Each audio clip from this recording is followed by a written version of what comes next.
ममता का बंगाल बना बांग्लादेश। फेंके पत्थर, बम, वक्फ पर बवाल। बंगाल में लॉ एंड ऑर्डर की उड़ी धज्जियां। चाहे कोई धार्मिक शोभा यात्रा हो, चाहे देश के बेहतरी के लिए कोई नया कानून, इन सब को लेकर पूरे देश में सबसे ज्यादा कहीं हिंसक प्रदर्शन होता है वो है राज्य ममता बनर्जी की सरकार वाला पश्चिम बंगाल। इस राज्य में केंद्र के खिलाफ कोई भी विरोध प्रदर्शन शांतिपूर्वक तरीके से कभी नहीं होता।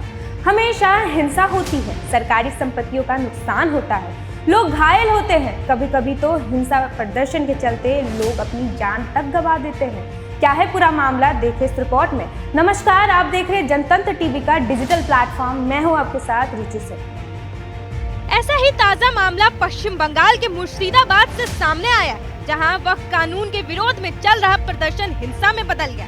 इस दौरान प्रदर्शनकारियों ने उग्र प्रदर्शन करते हुए निमटीटा रेलवे स्टेशन पर ट्रेनों पर पत्थर फेंके। इस कारण कई ट्रेनों की रूट में बदलाव किया गया और 2 ट्रेनों को कैंसिल भी किया गया है। वहीं सड़क यातायात को भी प्रदर्शनकारियों ने बाधित किया।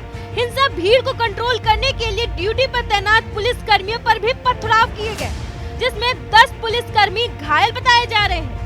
जिले में उग्र प्रदर्शन और आगजनी की घटना को देखते हुए बीएसएफ के जवान तैनात किए गए हैं। इस हिंसक प्रदर्शन को लेकर बीजेपी ने पश्चिम बंगाल की सीएम ममता बनर्जी पर तीखा हमला बोला है। मुर्शिदाबाद में हुए घटना को लेकर पश्चिम बंगाल पुलिस का एक बयान भी सामने आया है। सोशल मीडिया के एक प्लेटफॉर्म पे पश्चिम बंगाल पुलिस ने एक पोस्ट शेयर करते हुए बताया कि सूती और शमशेरगंज इलाकों में अब हमला सामान्य हो गया है। पुलिस ने हिंसा प्रभावित इलाकों में बेकाबू भीड़ को तितर बितर कर दिया है और नेशनल हाईवे पर यातायात को सुचारू रूप से चालू कर दिया है। पुलिस का कहना है कि हिंसा करने वाले लोगों के खिलाफ सख्त कार्रवाई की जाएगी। उपद्रवियों के गिरफ्तारी के लिए लगातार छापेमारी की जा रही है। इसके साथ ही गलत सूचना फैलाने की कोशिश करने वाले, अफवाह फैलाने वालों के खिलाफ भी कानूनी कार्रवाई की जाएगी। इसके साथ ही पुलिस ने आम जनता से अपील की है कि किसी भी प्रकार की अफवाहों पर ध्यान न दें और शांति बनाए रखें। इसके अलावा लोगों के मदद के लिए एक हेल्पलाइन नंबर के साथ साथ 24/7 कंट्रोल रूम बनाया गया है। वक्फ कानून के खिलाफ प्रदर्शन का हिंसक बदलने को लेकर पुलिस सूत्रों से जो जानकारी निकल के सामने आई है, उसके मुताबिक शमशेरगंज में जुम्मे की नमाज के बाद कुछ लोगों ने वक्फ कानून के खिलाफ प्रदर्शन शुरू किया। इस दौरान प्रदर्शनकारियों ने नेशनल हाईवे 12 को बाधित किया। यह पूरा प्रदर्शन हिंसक रूप तब ले लिया जब कुछ लोगों ने पुलिस की गाड़ियों पे पथराव किए, जिसमें पुलिस और प्रदर्शनकारियों के बीच झड़प हुई। वहीं दूसरी तरफ मालदा में प्रदर्शनकारियों ने रेल की पटरियों पर जमकर प्रदर्शन किया, जिसमें रेल यातायात बाधित हुई। वक्फ कानून को लेकर हुई हिंसक प्रदर्शन पर आसाम के सीएम हेमंत बिस्वा शर्मा का बयान सामने आया है। उन्होंने अपने सोशल मीडिया पे लिखा, असम में जहां मुस्लिम आबादी लगभग 40% है, वक्फ कानून के खिलाफ प्रदर्शन शांतिपूर्ण तरीके से रहे। वहां पुलिस की पहले से तैयारी थी, इसलिए स्थिति नियंत्रण में रही। उन्होंने कहा कि आसाम में सभी समुदाय बोहाग बिहू की तैयारी में जुटे हैं।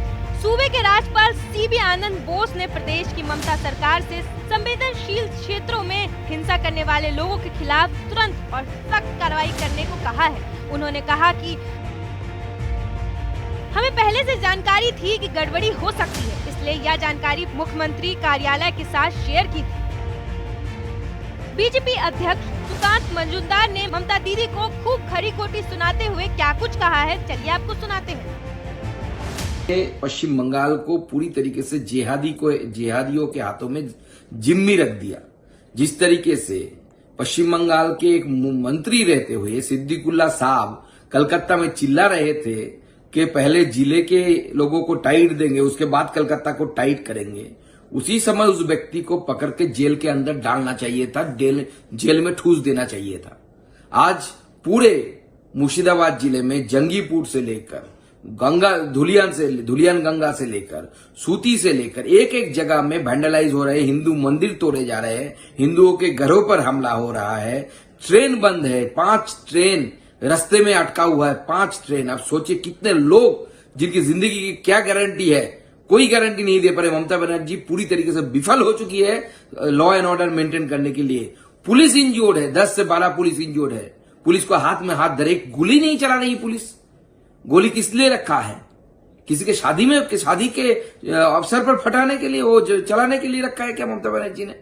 ममता बनर्जी को चाहिए इमीडिएट केंद्र से बात करके केंद्र की पैरामिलिट्री फोर्सेस को तैनाती करनी चाहिए और लाठीचार्ज करनी चाहिए बंदरों के ऊपर। जिस तरीके के उपद्रव ये लोग मचा के रखे बंगाल में, इनको बहुत सख्त हाथों से इनका ट्रीटमेंट होना चाहिए, नहीं तो पूरे बंगाल को ये लोग वैंडलाइज।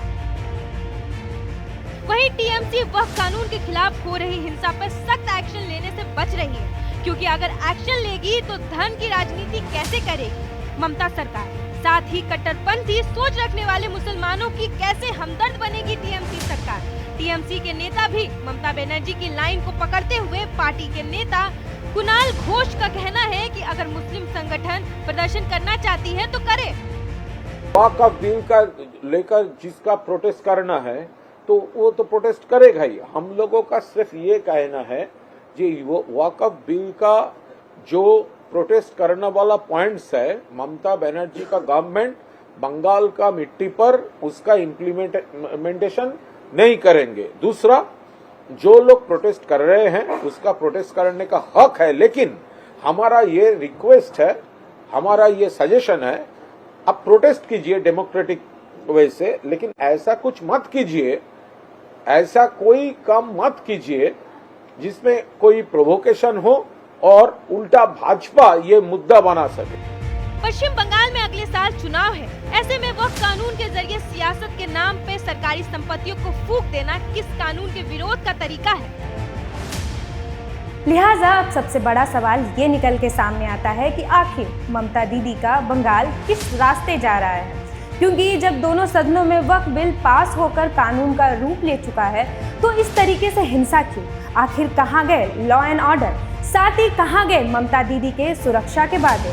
कब तक अपने फायदे के लिए देश के कानून और संविधान पर सवाल उठाए जाएंगे? इस पूरे मामले को लेकर आपकी क्या राय है? कमेंट सेक्शन में हमें जरूर बताइएगा। खबरों का सिलसिला यूं ही चलता रहेगा। नमस्कार।